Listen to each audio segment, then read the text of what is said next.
عليكم طلبة وطالبات الصف الثالث الإعدادي، أهلا وسهلا بكم في نموذج جديد من نماذج الهندسة من الكتاب المدرسي. النموذج الثاني تعالوا نحله مع بعض. أول سؤال بيقول لي هو أول سؤال اختياري، وأنا كتبت هنا الاختيارات عشان نختار منها. أول سؤال فيه 6 نقط، هنحل 4 نقط وبعدين هنحل نقطتين علشان يبقى في مكان نحل فيه. أول حاجة بيقول لي 2 جا 30 ضرب 60. طيب بتساوي كام؟ أولا أنا بكتب الاثنين زي ما هي، أدي الاثنين بتنزل زي ما هي. طيب جا 30 انا عارفه ان جا 30 ده نص، يبقى فيه نص. طيب ضرب 60 بجذر 3 هيبقى فيه جذر 3. لما باجي اعملها هلاقي ان الاثنين في نص بجذر 3. انا كل اللي انا عملته ان انا عوضت من جدول الدوال المثلثيه. لو انت مش حافظ جدول الدوال المثلثيه ممكن بالاله الحاسبه اجيب جا 30 عادي اللي هي ساين واجيب 30، وهنا اجيب تان واجيب 60، هتديني النسبه بتاعتي او النسبه المثلثيه اللي انا عايزاها. طيب يبقى 2 جا 30 ضرب 60، ادي الاثنين نزلت زي ما هي، الجا 30 بنص والضرب 60 بجذر 3. لو في اختصارات بختصر هلاقي ان الاثنين راحت مع الاثنين، يبقى 1 في جذر 3، يبقى الناتج هيطلع جذر 3. طيب تعالوا نشوف السؤال الثاني. معادلة المستقيم المار بالنقطة -2 وسالب 3 يوازي محور السينات. في النموذج الأول كانت جاية يوازي محور الصادات، لما قلت لك أنا مش شايفة خالص محور الصادات كأني مش شايفاها، يبقى أنا بلغي الصادات خالص وبركز مع السينات. طيب هنا بيقول لي يوازي محور السينات، أنا برضو بلغي السينات خالص كأني مش شايفاها وباخد مين؟ الصادات، يبقى الصاد بتساوي سالب 3، يبقى هنا هتبقى عندي الصاد بتساوي سالب 3. يبقى لما يبقى عندي يوازي محور السينات ما باخدش السينات كأني مش شايفه السينات خالص وباخد السالب 3. طب لو اشار دي وقال لي يوازي محور الصادات، عشان يوازي محور الصادات انا بشيل الصادات خالص كأني مش شايفاها وباخد المعادله س بتساوي سالب 2. طيب هنا هيقول لي يوازي محور السينات، يبقى انا على طول هنا بشيل السينات، يبقى تديني صاد بسالب 3، الصاد بسالب 3. طيب نشوف المساله اللي بعديها. إذا كانت جتا س بتساوي جذر 3 على 2، س قياس زاوية حادة فإن جا 2 س. طيب هو عايز جا 2 س، لازم الأول أعرف جتا س بجذر 3 على 2 دي هي مين؟ لأن أنا عندي هنا س لازم أعوض عنها، لازم أجيب هنا س عشان أعرف أعوض عن دي بس، أو أحط مكان الس دي أشوف أحط مكانها إيه. فقال لي جتا س، لو أنا عايز أجيب الجتا أنا بعمل شيفت كوزين واجيب الجذر 3 على 2 هتطلع لي على طول س. لو انت عملتها بالاله الحاسبه وعملت شيفت كوزين جذر 3 على 2 هتطلع ان الس دي ب 30، يبقى عندي الس بتساوي 30 درجه، الس بتساوي 30 درجه. جبتها منين؟ من خلال يا اما جدول الدوال المثلثيه يا اما بالاله الحاسبه على طول. يبقى الجتا س بتساوي جذر 3 على 2، انا عايز اعرف س بكام، لما بحب اعرف زاويه بكتب شيفت الاول، يبقى كوزين شيفت واجيب جذر 3 على 2 هتطلع لي 30. طيب انا كده جبت السين، يبقى السين بكام؟ ب 30. طيب هو عايز جا 2 س، يعني 2 في جا س. طيب ما هو 2 في جا س دي يعني المفروض انا عايز الجا 2 في 30، الجا 2 في 30 يعني عايز الجا 60. طيب ما هو انا عندي الجا 60 هي بالظبط الجا 30. لو بصيت في جدول الدوال المثلثيه هتلاقي ان الجا 60 هي بالظبط او بتساوي الجتا 30، يبقى نفس الناتج اللي هيطلع اللي هو جايبه لي جذر 3 على 2 ده من جتا 30 هي نفس الجا 60، هيبقى برضه جذر 3 على مين؟ جذر 3 على 2، وهنروح ونختاره من هنا. طيب رابع حاجه بيقول لي دائره مركزها نقطه الاصل، ركز قوي، قال لي مركزها نقطه الاصل، يبقى بحط هنا 0 و0، ده مركزها اللي هو نقطة الأصل بتاعتي 0 و0، يعني الميم بتاعتي مركز الدائرة 0 و0، وطول نصف قطرها، طول نصف قطرها دوت يعني نق، يعني نصف القطر بتاع الدائرة ماله 2 وحدة طول، فإن النقطة نقط تنتمي إليها، يعني عايز يعرف أي نقطة من النقط دي ودي أي واحدة فيهم تنتمي إليها. علشان أعرف أي واحدة فيهم تنتمي إليها لازم أجيب البعد ما بين الزوج المرتب ده ونقطة الأصل، اجيب البعد ما بين الزوج المرتب ده ونقطه الاصل، اجيب البعد ما بين الزوج المرتب ده ونقطه الاصل، واشوف انهي فيهم انهي بعد اللي هيطلع لي ب2، انهي بعد اللي هيطلع ب2. طيب تعالوا كده نجرب اول واحده.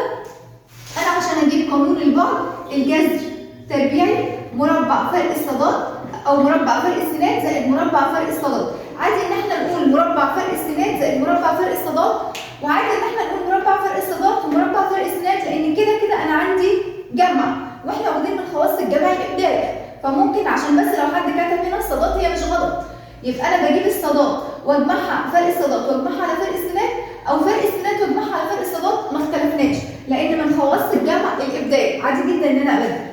طيب فهقول هنا ادي البعد بتاعي يبقى ما بين هنا ونقطه الاصل.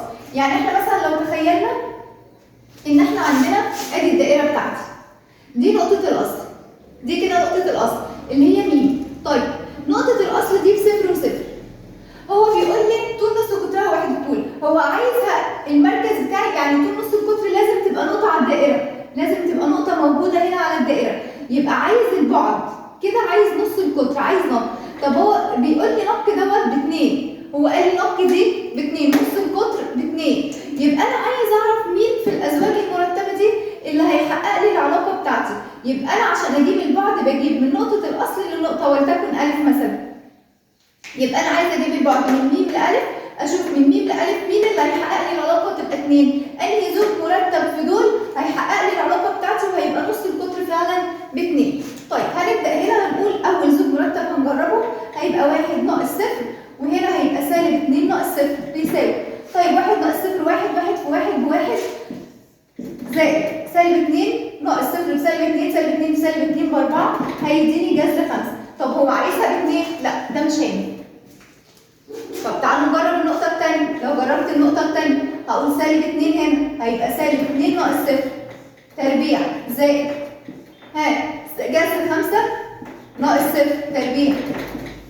طيب سالب 2 ناقص صفر هتديني 2 في 2 سالب 2 سالب 2 هتديني 4، لأن سالب سالب وموجب يبقى سالب 2 في سالب 2 هتديني 4 زائد جذر 5 ناقص صفر هيديني جذر 5. طب جذر 5 مرتين بتديني 5، لأن الجذر بيشيل الجذر، الجذر بيروح قدام الجذر، باخد العدد اللي تحت الجذر، جذر 5 بجذر 5 باخد العدد اللي تحت الجذر. طيب يبقى هتبقى كام؟ هتبقى جذر 4 زائد 5 هتبقى جذر 9. طب جذر 9 عندي اللي هي هتساوي 3، طبعا موجب أو سالب 3 بس هنا أطوال فمش هينفع أقول سالب، فالتانية 3، لا أنا مش عايز برضو التلاتة لأن هنا 2. طب تعالوا نجرب التالت، هقول برضو الجذر، جذر 3 ناقص صفر زائد طبعا هنا تربيع 1 ناقص صفر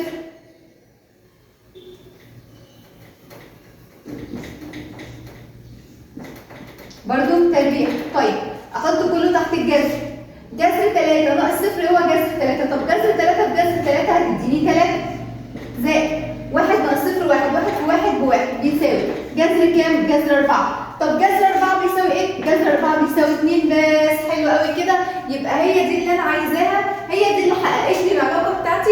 يبقى هنا نقط ب2 وهنا كمان طلعت نقط ب2، يبقى هي دي اللي انا عايزاها، وبكده اكون اخترت الاختيار الثالث. انا لقيت اللي انا عايزاه خلاص بقى، مش هكمل الاختيار الرابع، ما انا مش محتاجاه، ما هو يطلع غلط. يبقى انا كده اخترت اللي انا عايزاه، فمش محتاجه ان انا اكمل الاختيار الرابع. وتعالوا نشوف بقيه الاسئله الثانيه. البعد العمودي بين مستقيمين، هو عايز البعد العمودي بين مستقيمين، س ناقص 2 بيساوي صفر، يبقى دي معادله المستقيم الاول، وس زائد 3 بيساوي صفر، يبقى دي معادله المستقيم الثاني. طيب هقول اول حاجه عندي س ناقص 2 بتساوي صفر، يبقى انا عايزه اجيب س، يبقى س عندي هتطلع ب2 لان انا بجيب دي باشاره مخالفه. طب الثاني س زائد 3 بيساوي صفر، يبقى انا لو عايز الس هتبقى س بسالب 3 لان دي هتيجي باشاره مخالفه. يبقى انا عايز اجيب البعد العمودي ما بين 2 وما بين سالب 3. عندي طريقتين اتنين. الطريقه الاولى ان انا اعملها من خلال الرسم، يعني اجيب الرسم بتاعي اعمل كده خط الاعداد بتاعي. انا عندي هنا صفر 1 2 3 سالب 1 سالب 2 سالب 3. طيب انا عندي س ب2 وسالب 3، ادي الاثنين اهي وادي السالب 3. عد كام خطوه عندك، او عد انت قفزت كام قفزه او اتنقلت كام نقله، يبقى اعد عدد القفزات اللي انا بقفزها بالظبط او عدد التنقلات اللي انا بتنقلها. يبقى ادي 1 ادي 2 ادي 3 ادي 4 ادي 5، يبقى كده هتبقى عندي 5 وحده طول. دي الطريقه الاولى ان انا اقول 5 وحده طول.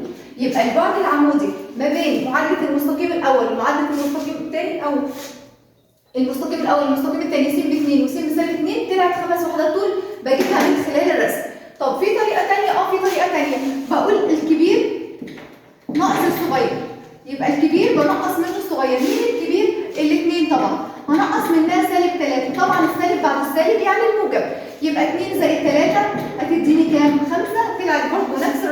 5 وحدة طول.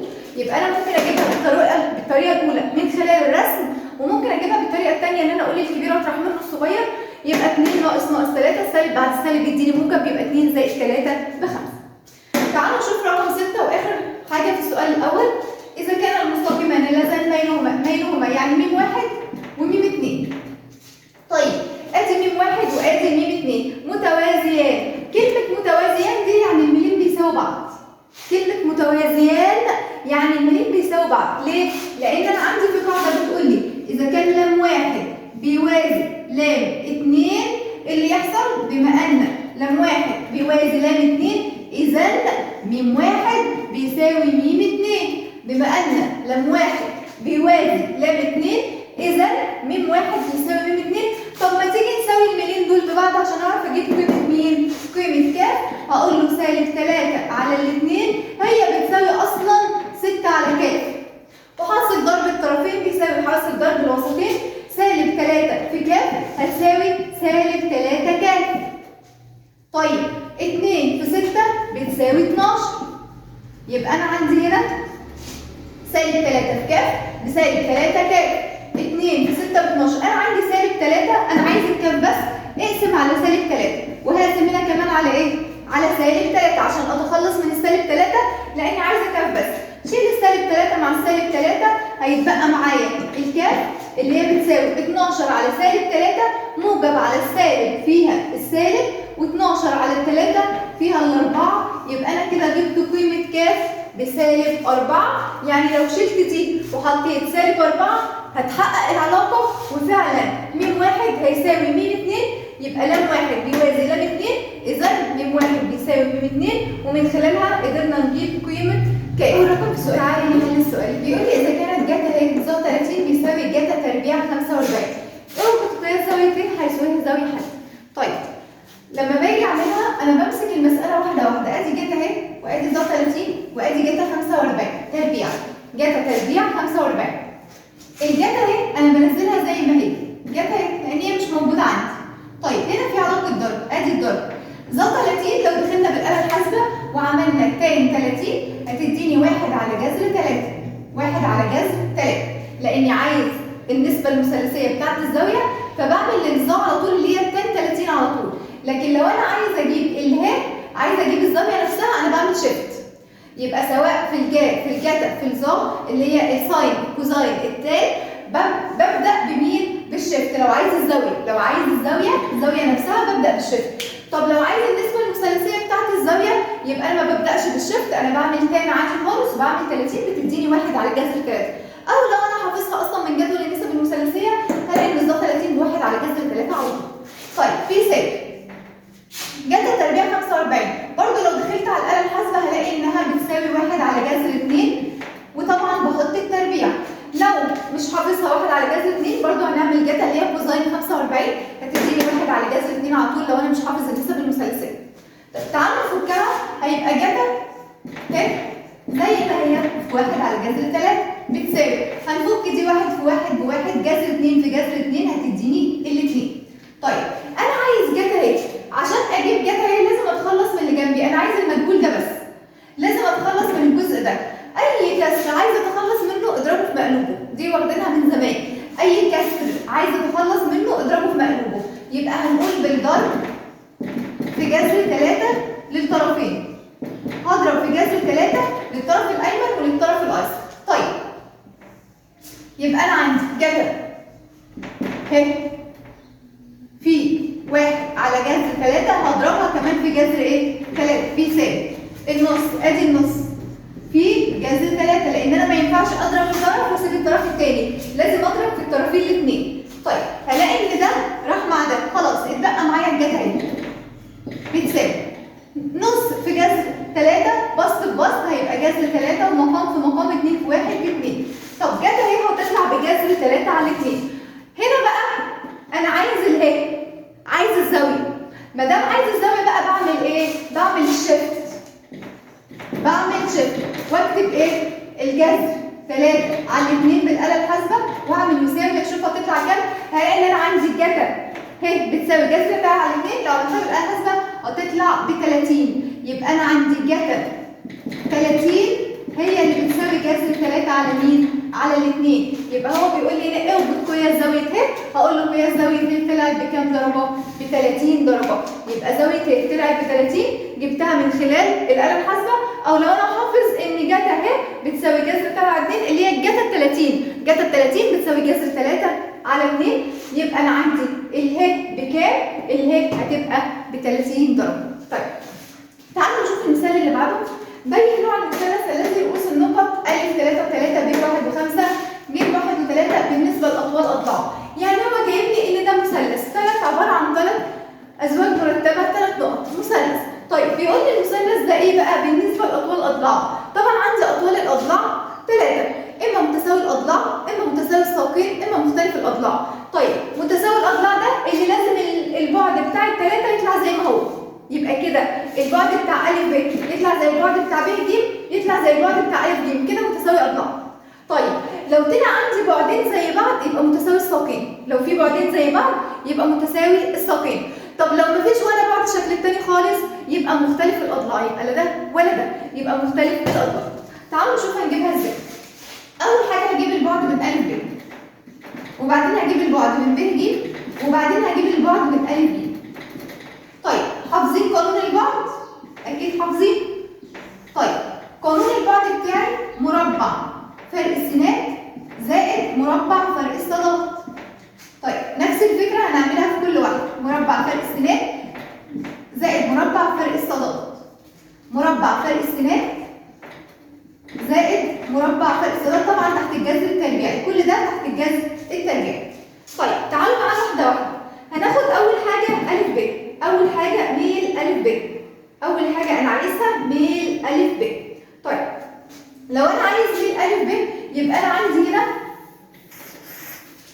بيساوي، طيب س 1 ص 1 ها س 2 ص 2، هاخد أ ب.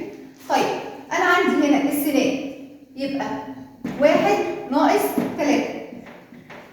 طيب الصادات 5 ناقص 3، يبقى السين ناقص السين والصاد ناقص الصاد. 1 ناقص 3 طبعا تحت الجذر، 1 ناقص 3 هتديني سالب 2، سالب 2 في سالب 2 ب 4 زائد 5 ناقص 3 2، 2 في 2 ب 4 بيساوي، يبقى انا عندي هنا 1 ناقص 3 المفروض دي هتديني سالب 2، سالب 2 في سالب 2 ب 4 زائد 5 ناقص 3 هتديني 2، 2 في 2 برضه ب 4 هيديني جذر كمان. طيب تعالوا نشوف اللي بعدها.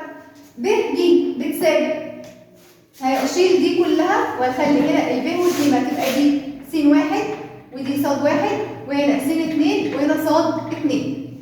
طيب تعالوا هنا س 1 يبقى 1 ناقص 1 ادي 1 ناقص 1، 3 ناقص 5 ادي 3 ناقص 5 بيساوي 1 ناقص 1 صفر، طبعا صفر في صفر هياها الصفر زائد 3 ناقص 5 هتديني سالب 2، سالب 2 في سالب 2 هتديني 4. طيب اللي هيطلع جذر 4، جذر 4 بيساوي كام؟ 2. طبعا هنا جذر 8 وحدة طول وهنا 2 وحدة طول، لحد دلوقتي مفيش حاجة شبه التاني.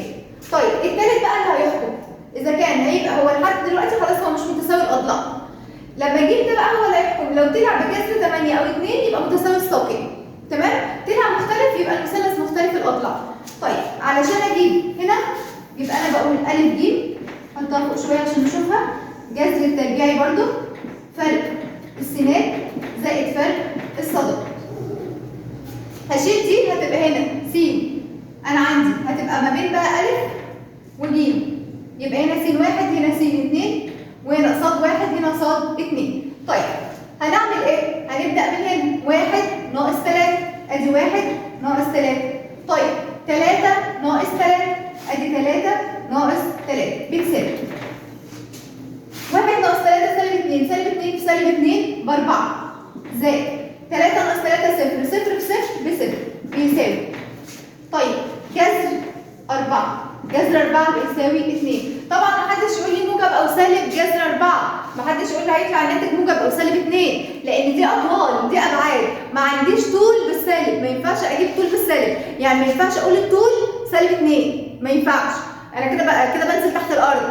يبقى ما حدش يقول لي سوالب، ما حدش يقول لي عشان ده جذر تربيعي فهقول يا سالب يا موجب 2، م، لا انت كده بتنزل تحت الارض، مفيش طول بالسالب، ماشي؟ يبقى اي اطوال دايما موجبه، اي اطوال دايما موجبه. يبقى جذر 4 بيساوي 2 وحده طول. انا كده عرفت ان المثلث بتاعي ادي هنا 2 وحده طول و2 وحده طول، وجذر 8 يبقى فيه طولين 2 زي بعض، يعني فيه ضلعين 2 قد بعض. يعني انا لو عملت المثلث كده هيبقى هنا 2 وهنا 2 وهنا جذر 8، يبقى كده المثلث ده ايه؟ متساوي الساقين. يبقى انا عندي بالنسبه لاطوال اضلاعه هقول له بما ان ب ج بيساوي أ ج، ما دام طلع عندي ب ج قد أ ج، إذا المثلث إيه؟ متساوي الساقين. يبقى المثلث اللي عندي ده طلع إيه؟ متساوي الساقين. وتعالى نشوف السؤال التاني. 1 و3 وسالب 1 وسالب 3، ثم اثبت إنه يمر بنقطة الأصل. طبعًا إنه يمر بنقطة الأصل دي عشان أثبت إنه يمر بنقطة الأصل لازم الج تساوي صفر، لازم. لو الج بتساوي صفر يبقى هو كده فعلا بيمر بنقطة الأصل، لأن ما عنديش جزء مقطوع من محور الصادات، ما عنديش جزء مقطوع، يبقى هو كده بيمر بنقطة الأصل. ما هي ج دي الجزء المقطوع من محور الصادات. طيب أنا عندي لو ج طلعت بصفر يبقى أنا كده فعلا أثبتت له إن إيه؟ إن المستقيم ده بيمر بنقطة الأصل. طيب علشان أجيب معادلة المستقيم لازم يكون عندي حاجة اسمها الميل. الميل بجيبه من هنا. الميل بجيبه من الأزواج المرتبة دي. طيب تعالوا الأول نجيب الميل. هقول له الميل بيساوي فرق الصادات على فرق السنان.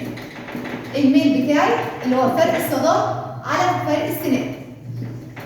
طيب فرق الصادات يعني صاد 2 ناقص صاد 1 على س 2 ناقص س 1 بيساوي. طيب هنا س 1 وهنا س 2، هنا صاد 1 وهنا صاد 2. طيب صاد 2 اهي يبقى سالب 3 ناقص 3 على سالب 1 ناقص 1. طب سالب 3 ناقص 3 هتديني سالب 6. سالب وسالب بجمع بنفس الإشارة، سالب وسالب بجمع بنفس الإشارة، وسالب وسالب برضه هتديني سالب 2. طيب السالب راح مع السالب هتديني 6 على الاثنين اللي هي فيها كام؟ 3. يبقى ال3 ده الميل بتاعي. ال3 ده الميل بتاعي. طب هي المعادلة بقى هو طالب مني معادلة المستقيم. هقول له المعادلة بتاعتي أصلا بتساوي اللي هي ص بتساوي م س زائد ج. طيب ص بتساوي م س زائد ج، يعني بما أن ص بتساوي م س زائد ج، إذا الصاد بتساوي الميم هنشيلها ونحط مكانها 3 س زائد ج. دي المعادلة بتاعتي. طيب أنا كده جبت المعادلة. أنا عايز بقى أعرفه إن هو بيمر بنقطة الأصل. ما هو عشان أعرفه إنه بيمر بنقطة الأصل لازم أثبت له إن الج بتساوي صفر، يعني لازم أجيب قيمة الج. طب أجيب قيمة الج إزاي؟ بأي زوج مرتب من دول. ما هو ده بيحقق العلاقة وده بيحقق العلاقة، ده بيحقق المعادلة وده بيحقق المعادلة. يعني أعوض عن السين بأي زوج بأي حاجة من هنا، وأعوض عن الصاد بأي حاجة من هنا، بس هاخد الزوج كله على بعضه كده. يستحسن ومن الأفضل إن أنا آخد دايما الموجب، ما تاخدش السوالب عشان السوالب هيبقى فيها عك كتير ممكن تلخبطك، فيستحسن خد الزوج المرتب اللي بالموجب. فأنا هقول هنا بالتعويض بالزوج المرتب اللي هو الواحد والتلات، هبدأ أعوض بالزوج المرتب 1 و3. تعالوا نجيب نفس المعادلة. الصاد أحط مكانها إيه؟ 3 أهي بتساوي 3 في السين أحط مكانها 1 زائد الج، يعني ال3 بتساوي 3 في 1 ب3 زائد الج. طب أنا عايزة أجيب الج من الناحية التانية بإشارة مخالفة، أنا عايزة أجيب الج بس، هقول له ج لوحدها بتساوي ال3 ناقص 3 لأنها بتيجي بإشارة مخالفة، يبقى 3 ناقص 3 يبقى الج بتساوي إيه؟ صفر، وأبقى كده فعلا أثبتت له إن الج بتساوي صفر. إذا يبقى هقول له هنا بما أن ج بتساوي صفر، إذا إيه بقى؟ اثبت إنه يمر بنقطة الأصل. إذا المستقيم يمر بنقطة الأصل. يبقى أنا فعلا كده أثبتت له إن المستقيم بيمر بنقطة الأصل وهو المطلوب إثباته. تاني عشان الناس اللي ما فهمتش. تاني هنا بيقول لي اوجد معادلة المستقيم اللي مر بنقطتين، جايب لي نقطتين وعايزني أثبت إن المستقيم دول بيمر بيهم، وبعدين أثبت إنه بيمر بنقطة الأصل. طيب أول حاجة بقول له لازم يبقى عندي ميل عشان يبقى عندي معادلة، لازم يبقى عندي ميل عشان أجيب معادلة مستقيم، لازم يبقى عندي الميل. الميل بيساوي فرق الصادات على فرق السنان. أجيب الميل منين؟ من الزوجين دول. طيب هنا س 1 س 2 صاد 1 صاد 2 فرق الصادات على فرق السنان، بنعوض بالأزواج المرتبة طلع الميل معايا ب3. تعالوا نعمل المعادلة. يبقى أنا عندي هنا ص بتساوي م س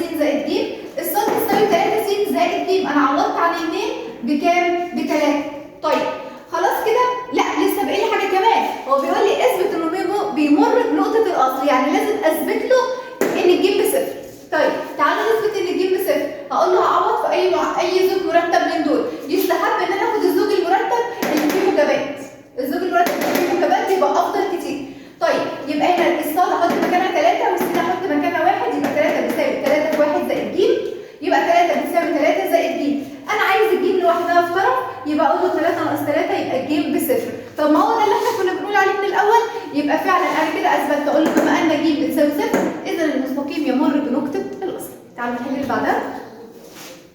إذا كانت النقطة 3 و1 هي منتصف البعد، منتصف يعني النقطة دي هي اللي في النص بين النقطتين 1 وصاد وس و3، اوجد النقطة س وصاد. طب دي نقطة المنتصف؟ دي نقطة المنتصف. طب هو القانون أصلا بيقول لي إيه؟ أنا لو عايزة أجيب نقطة المنتصف بتساوي مين؟ مجموع السينات على 2 ومجموع الصادات على 2. طب تعالى نعوض. يلا مجموع السينات على 2 يعني هنا المفروض ان دي السينات ودي الصادات. تعالى نعوض. نقطة المنتصف هو جايبها لي ب3 و1. جايبها لي ب3 و1. طيب بتساوي مجموع السينات، ادي السينات س 1 وس 2 يعني 1 زائد س على 2. مجموع الصادات 3 زائد صاد على 2. طيب عندي لما بساوي ازواج مرتبه، ما دام في تساوي ازواج مرتبه يبقى المسقط الاول بيساوي المسقط الاول والمسقط الثاني بيساوي المسقط الثاني. يبقى انا بقول له كده عند التساوي بما ان 3 و1 بتساوي 1 زائد س على 2 و3 زائد ص على 2، اذا ال3 بتساوي ده يبقى هقسم الصفحه كده نصين وهقول له 1 زائد س على 2 بتساوي 3، وهنا 3 زائد ص على 2 بتساوي 1. حاصل ضرب الطرفين بيساوي حاصل ضرب الوسطين، يبقى انا عندي 1 زائد س بتساوي 6. طب انا عايز الس لوحدها يبقى ال6 دي كده اشاره مخالفه يعني الس بتساوي 5. انا كده جبت قيمه الس. طيب 3 زائد ص لما اضربها في 1 لان هنا اي عدد صحيح مقام 1 هيبقى 3 زائد ص بتساوي 2 في 1 ب2. طب انا عايز الصاد احط ال2 وهات لها اشاره مخالفه. طيب يبقى الصاد بتساوي 2 ناقص 3 هتديني -1. يبقى انا كده عندي طلعت الس ب5 والصاد بسالب 1. يبقى انا كده حققت له الشرط بتاعه. بيقول لي اوجد النقط س وصاد، هقول له النقط س وصاد يبقى س بتساوي 5 والصاد بتساوي -1. وكده نكون خلصنا السؤال الثالث. يبقى نتعرف على سؤال الحداثيات الس والصادي جزئين موجبين طولهما 1 و4 وحدات طول على الترتيب، ثم اوجد ميل المستقيم. طيب هنمشي واحده واحده كده في المساله. بيقول لي اوجد معادله المستقيم الذي من اول هنا كده بقى بيحصل له ايه؟ بيقطع محور الاحداثيات السيني والصادي جزئين موجبين. طيب كام؟ 1 و4. فالمفروض ان انا هقول له هنا بما ان المستقيم الذي، يبقى ابداها بقى من هنا. بما ان المستقيم الذي يقطع محور الاحداثيات السيني والصادي جزئين موجبين طولهما 1 و4 وحدات طول على الترتيب. طب ايه اللي بيحصل بقى؟ اقول له اذا طب ما انا عندي لما بيقطع محور الاحداث السيني طيب يبقى عندي الصاد هتبقى بصفر. طب لما يقطع محور الاحداث الصادي يبقى السين هتبقى بصفر. يبقى انا لازم اجيب النقطتين بتوعي اللي هي النقطه الاولى والنقطه الثانيه اللي انا هشتغل عليهم واجيب منهم الميل. طيب هو بيقطع محور الاحداثيات السيني والصادي جزئين موجبين طولهم 1 و4. يبقى بما ان المستقيم الذي يقطع محور الاحداثيات السيني والصادي جزئين موجبين هقول له اذا ايه الاولانيه السين ب1 يبقى على طول الصاد بصفر لانه بيقطع محور السينات يبقى الصاد بصفر. طيب والنقطه الثانيه الصاد ب4 يبقى على طول ما دام الصاد ب4 يبقى بيقطع محور السينات في صفر. يبقى انا كده جبت له النقطتين بتوعي اللي انا هجيب منهم الميل. تمام. يبقى انا عايزه اجيب الميل هقول له الميل بيساوي فرق الصادات على فرق السينات اللي هي فرق الصادات على فرق السينات. طيب فرق الصادات على فرق السينات صاد 2 ناقص صاد 1 على س 2 ناقص س 1 بيساوي. طيب صاد 2 انا عندي هي صاد 2 وصاد 1 يبقى 4 ناقص 0. طيب س 2 0 وس 1 يبقى 0 ناقص 1 هتبقى 4 على -1 هيبقى فيها -4. يبقى انا كده جبت له الميل ب-4. منين الميل؟ من الكلام اللي هو قايله لي ده كله. هو قال لي ان كل الكلام دوت عندي بيقطع المحاور الاحداثيات السيني والصادي في ال1 وال4. طب ما دام بيقطع محور السينات يبقى السين ب1 يبقى الصاد بصفر. طب ما دام بيقطع محور الصادات يبقى الصادات ب4 يبقى على طول السين بصفر. تمام؟ يبقى انا عندي جبت الميل من خلال الكلام اللي هو قايله لي. طيب انا كده جبت الميل، هو بيقول لي عايز بقى المعادله. طب ما انا هقول له بما ان معادله المستقيم او معادله محور التماثل بتاعت او معادله المستقيم الذي يقطع محور الصادات يبقى المستقيم اللي بيقطع محور الصادات هو المستقيم اللي بيقطع محور الصادات ده اصلا بيقطع عند مين؟ عند 4. عند 4 وحدات طول. يبقى المستقيم، يبقى هو بما ان المستقيم الذي يقطع محور الصادات بيقطعه فين؟ بيقطعه عند 4. اذا الجيم بتاعتي بتقطع 4 وحدات، يبقى الجيم بتاعتي ب4. يبقى بيقطع من محور الصادات 4. طب ما هي الجيم دي الجزء المقطوع من محور الصادات. جيم هي الجزء المقطوع من محور الصادات. طب هو بيقطع محور الصادات عند 4، يبقى الجيم بتساوي 4. طيب هقول له بما ان بقى ابدا اجيب المعادله بقى. المعادله ايه؟ هي بجيب المعادله منين؟ هو بيقول لي عايز الميل. طب ما انا الميل دوت هو اصلا سالب 4، وجيم بتقطع محور المقطوع من الصادات 4. طب ما انا عندي الميل وعندي الجيم، سهل جدا ان انا اجيب له المعادله. يبقى اللي هي الصاد بتساوي م س زائد ج. طب ما الصاد بتساوي الميم انا جبتها بكام؟ بسالب 4 اللي هو الميل. طيب سالب 4 س زائد الجيم اصلا بكام؟ ب4. يبقى المعادله بتاعتي هتبقى صاد بتساوي سالب 4 س زائد 4. يبقى الصاد المعادله بتاعتي صاد سالب 4 س زائد 4. طب هو عايز بقى هنا كمان ايه؟ ميل المستقيم. طب ما انا اصلا جايب ميل المستقيم بكام؟ بسالب 4، او ممكن اجيبها من المعادله. يبقى هقول له ميل المستقيم بيساوي سالب 4، وابقى انا كده جبت له كل الحاجات اللي هو طالبها مني. تعالوا نشوف رقم ب. بيقول لي ا ب ج مثلث قائم الزاويه. طيب تعالوا نشوف ا ب ج. ادي ا ب ج، ا ب ج مثلث قائم الزاويه ب. هو قائم الزاويه في مين؟ في ب. طيب في ا ج ب 10 سم، ب ج ب 8. طيب اثبت ان. طب قبل ما اجي عند اثبت ان دي، ما انا عايزه اجيب ا ب. انا عايزه اجيب ا ب. طب اجيب ا ب ازاي؟ هقول له الالف ب بتساوي الجذر التربيعي للوتر ناقص الضلع. يبقى اربع الوتر واطرح منه الضلع. 10 في 10 ب 100 ناقص 8 في 8 ب 64. يبقى هيساوي جذر ال 36 اللي هو يساوي 6 سم. يبقى انا عندي الالف طلع بكام؟ الف ب طلع ب 6 سم. يبقى هو جايب لي ا ج وجايب لي ب ج. المفروض ان انا اجيب باقي الاضلاع عشان اعرف اثبت اللي هو عايزه. طيب اثبت هنا ازاي؟ بيقول لي ج تربيع ا زائد 1 بيساوي 2 ج تربيع ج زائد ج تربيع ا. طيب بعمل بنك المعرفه بتاعي، بقول له ان الج بتساوي المقابل على الوتر. طيب والجتا بتساوي المجاور على الوتر. طيب الجا بتساوي المقابل على الوتر، والجتا بتساوي المجاور على الوتر، عشان دول هحتاجهم دلوقتي. تعالوا نثبت. ما دام في اثبات يبقى اقول له الطرف الايمن بيساوي ج تربيع ا زائد 1. طب ج تربيع ا، انا عندي الج المقابل على الوتر اللي هي بتبقى 8 على 10 الكل تربيع زائد 1 بيساوي. طب ال 8 في 8 ب 64، 10 في 10 ب 100 زائد الواحد دي. تعالوا نفكها ونخليها 100 على 100 عشان اعرف اجمع والمقامات تبقى متوحده. يبقى الناتج عندي هيبقى 164 على 100، وده كده الطرف الايه؟ الطرف الايمن. طب تعالوا نشوف الطرف الايسر. بيقول لي 2 جتا ج، يبقى الطرف الايسر بيساوي 2 في جتا المجاور على الوتر. المجاور هو جتا مين؟ ج. اهو. يبقى المجاور على الوتر 8 على 10، بس عايزها ايه؟ تربيع. يبقى جتا ج ادي ج اهي، المجاور على الوتر 8 على 10 تربيع زائد جتا تربيع ا. ادي ا، الجتا بتاعت الالف المجاور على الوتر اللي هي 6 على 10 برضه تربيع بيساوي. طيب يبقى الاثنين زي ما هي في 8 في 8 ب 64، 10 في 10 ب 100. طيب زائد 6 في 6 ب 36، 10 في 10 ب 100 بيساوي 2 في 64 على 100. اي عدد صحيح مقام واحد، بسط بسط ومقام في مقام. يبقى 2 في 4 ب 8 و2 في 6 ب 12، 1 في 100 ب 100 زائد 36 على 100. يلا نجمع.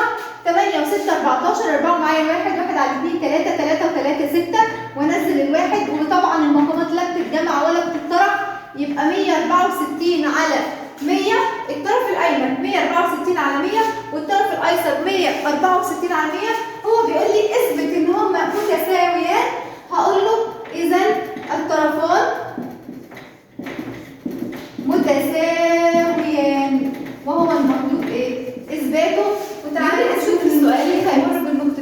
سالب 1 و3 و2 و4 يوازي، كلمة يوازي دي حط تحتها خطين كده، يوازي المستقيم 3 ص ناقص س ناقص 1 بتساوي 0.